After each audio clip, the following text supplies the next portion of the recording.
बाहर। एक मिनट, मेरे को पूरा, हमें इतना क्रिटिसाइज किया जा रहा है।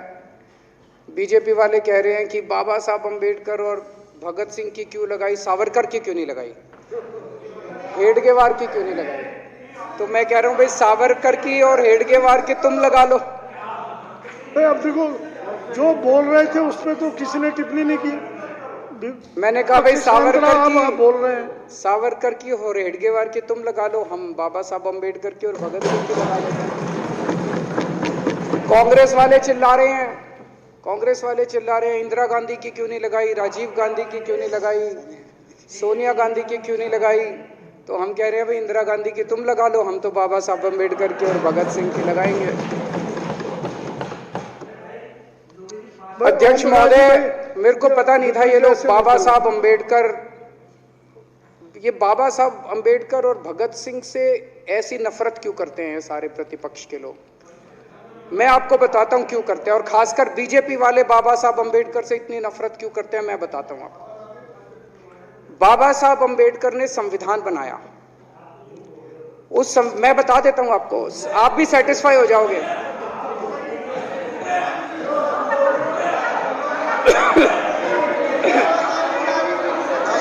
सुन के चले जाना। बाबा साहब का नाम सुनते ही वॉकआउट कर गए। बाबा साहब का नाम भी नहीं सुनना चाहते। बाबा साहब अम्बेडकर का नाम सुनते ही सुन तो लो।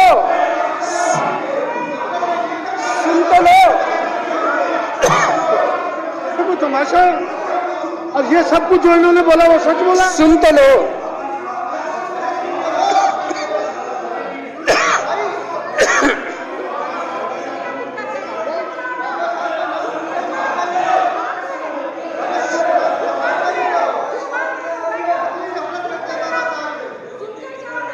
बाबा साहब अम्बेडकर ने, सदस्यों से प्रार्थना कर रहा हूं, अध्यक्ष महोदय, बाबा साहब अम्बेडकर ने, मुख्यमंत्री जी बोल रहे हैं, डिस्टर्ब ना करें प्लीज। नहीं, ये कोई तरीका। सत्य कौन बोल रहा था? सत्य क्या बिजुली जी ने बोला? सब आप बैठ जाइए। अब